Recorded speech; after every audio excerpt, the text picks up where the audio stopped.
myself cussing at TVs, cars, fonts of fear. I hear myself cussing at TVs, cars, computers, even light bulbs cause.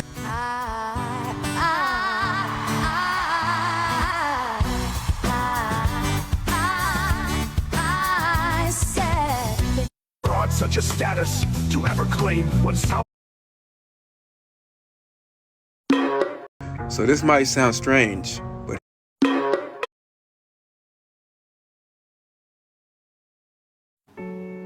little by little, I began to dig for clues. Buried in the ground, these wicked weeds with taproots, which had grown so deep that it took many years of pulling with my scraped and bloodied and scabbed and bloodied hands.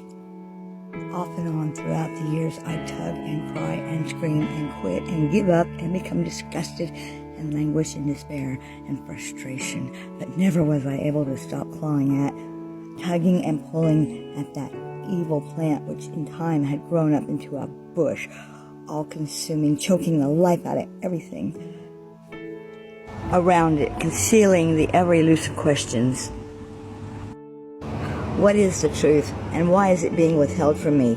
Yes, I could have kept my nails neatly painted with the weekly fringe-tipped manicure, and my hands rubbed soft with lavender lotion, and my head buried in the sand, or up my ass, or in the clouds, metaphorically speaking, when a deputy from the RCSD patted me on my head, saying, "Now don't you worry your pretty little head about this. We will find your boy for you, and I guarantee when I do, I'll take him out for breakfast. Oh, yes, I will."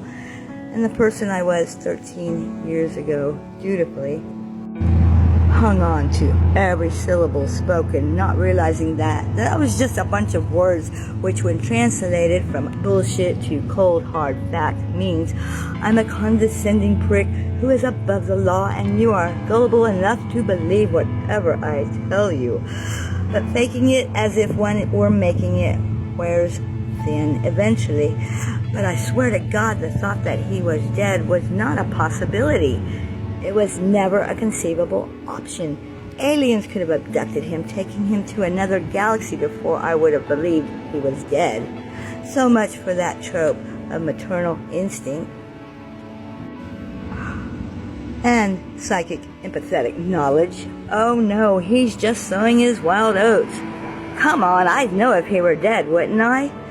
I moved into my deceased parents' home 18 months later, and as I carried a large trash bag of all his old toys and Hot Wheels and paints and markers and so many collections of the things that boys collect, and as heavy as it was and as old as the hefty sack was, I was not going to leave it behind at the old house. So I dragged it up the 13 steps to my attic bedroom, and on the last step it snagged on a nail, and 17 years of Colton's belongings spilled out in surreal motion. I witnessed the time slowing down as I watched them tinkling down like rain, pitter-patter down the stairs, and like a horrible storm I witnessed crash after crash after crash of all I had left of him in tangible form. And I gasped in horror, tears, and for that brief moment I allowed the possibility that something horrible may have happened to my son. Little by little, I began to dig for clues. Buried in the ground